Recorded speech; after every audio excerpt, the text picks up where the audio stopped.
Hi everybody, welcome to a World of Warship Blitz game, and today's game is in the Tier 8 British Tech Tree battleship line, the new Tech Tree battleship line. A Tier 8 battleship is the Monarch. So the Monarch is it's 3 triple turrets, 2 at the front, 1 at the rear, very much in the North Carolina vein, and in the heavy cruiser for the US line main, but yeah, it's a battleship, and here we are on the domination map in Aurora. So there's a couple of special things about my Monarch. Well, one, I'm starting to use premium consumables with the Monarch, and the reason I'm using premium consumables with the Monarch is that I finally had David Beatty adopt a ship, and he has adopted the Tier 8 Monarch. Now, I may change him out later, but he should be pretty effective. And with premium consumables and his Survivalist skills, or his bonus to Survivalist skills, when I use one of those repair kits, it heals about 10,180 hit points of damage. Out of a warship that's got 41,000 hit points, that's a fairly sizable chunk. So a lot of bonuses there, so really worth doing, and makes quite a big difference in battle, because really when you see me cook off one of the repair kits, you'll be pretty impressed by how much the bark returns to into service. So I think a normal repair kit without David Beatty is around about 6,500 or something like that. So it's certainly a dramatic improvement having the capability to heal that much damage. So what I'm doing here is I'm providing coverage for our little sims. I'm shooting through this gap. Now the advantage of shooting through the gap is that if I accelerate one way or the other, it means that it makes it harder to aim torpedoes at me. Right, so that's a Liebrecht mask on. No, I didn't do it. Now I've only got 4,000 damage on the board, and the Wichita looks like he's pretty keen for some. Yeah, well, let's send shells his way, see what lands. 6 out of 9. Take my 4,000 to nearly 10,000. So yeah, that's a nice hit, isn't it? It will have upset him too, although it's only 5,000. That's going to take a lot of salvos to knock him down. This Mogami looks like he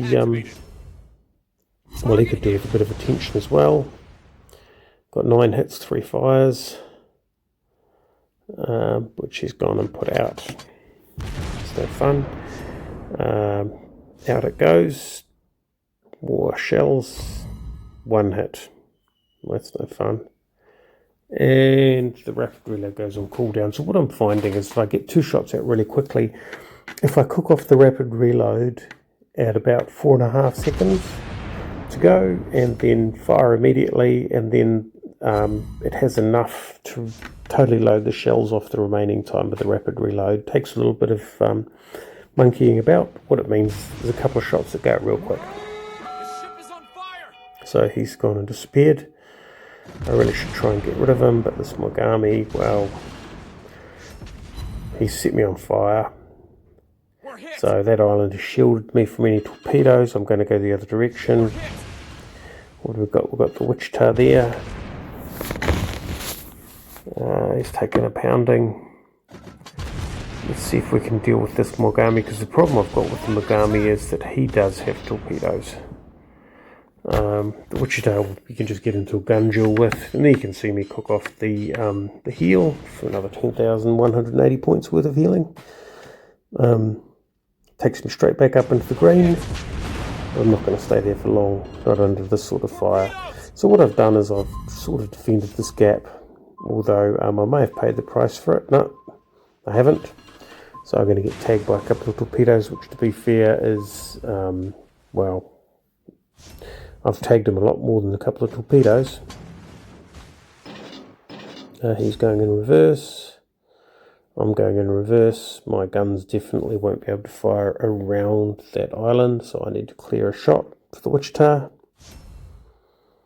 And so I turn the boat out, and there we go. Well, not sunk. Getting a bit of damage done this game. Well, actually, no, that's pretty ordinary damage. Played a good position because normally they try and sneak some ships down through that gap, and that hasn't been happening today. That's a nice hit. Yes, finally, 6 hits out of 9, and we've got a fire going, but I think the hits were enough to take him out. This Mogami is heading the other direction. So we have 3 ships, including the Mogami that's gone out of sight. 3 enemy ships. They're all over that side, so time to crank up the boilers and head off to war. Now, one thing I'll say about the British ships, or all battleships at Tier 8, is that their performance, their acceleration performance is pretty lackluster. Let's just leave it at that. And here we are, North Carolina. Got to work out which direction he's going. We can see the bow weight. It's quite hard with the Aurora map. Out they go. 5 hits, no fires. Not having a lot of luck with fires this game. Fires are, a bit of the lifeblood of British ships, to be honest. British battleships. So it'll be interesting when David Beatty earns the next 70,000 experience, because that'll put him at level 9 or level 11, which I get to choose. Well, I think I'm going to be choosing IFHE.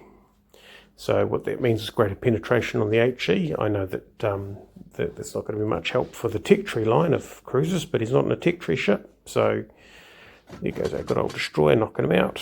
So that's the Colorado gone, leaving this Mogami as the last ship. So yeah, so I have had a lot of games in the Monarch where I have, let's put it mildly, really struggled to achieve the sort of desired results.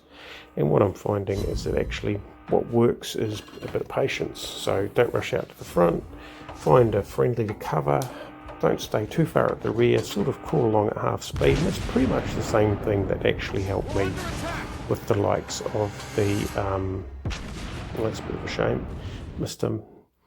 That's the sort of thing that helped with the likes of the Warspite and the Nelson. So yeah, just it's not a brawler, it's not a cap grabber, it's an area denial ship, and certainly with those fire chances, it's nice to use it in that role. So okay, 3rd in the team, but then again, the Aurora map, we're finding a lot of flanking manoeuvres, so I think by covering that gap, well, certainly there were a couple of ships headed down through it, so I'm pleased to see that I did hold that position. You can decide whether or not I actually made a material difference to that battle. I like to think that I did. Anyway, that is the Monarch in battle. Thanks for watching, and we will catch you next time.